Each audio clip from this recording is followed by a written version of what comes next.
Hello friends, welcome back to my channel. ఈరోజు కొన్ని GK bits తెలుసుకుందాం కరెంట్ అఫైర్స్లో.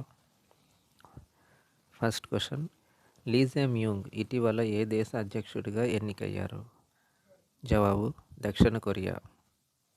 సెకండ్ క్వశ్చన్, యుఎన్ఓ సర్వప్రతినిధి సభకు అధ్యక్షురాలిగా నియమితులైన అనాలీనా బేబాక్ ఏ దేశానికి చెందినవారు? Germany. Next question, Pope Francis అంత్యక్రియల్లో ఇండియా నుంచి అధికారికంగా ఎవరు పాల్గొన్నారు?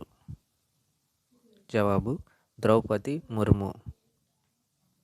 నెక్స్ట్ క్వశ్చన్, నేపాల్కు ఏ వ్యాధుల నిర్మూలన కోసం ఇండియా $2 మిలియన్ వైద్య సహాయాన్ని అందించింది?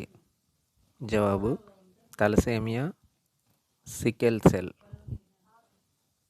నెక్స్ట్ క్వశ్చన్, ఏ దేశం 10 Gbps వేగంతో పనిచేసే 10G బ్రాడ్బ్యాండ్ నెట్వర్క్ను ప్రారంభించింది? జవాబు China. Thank you for watching this video. Thank you.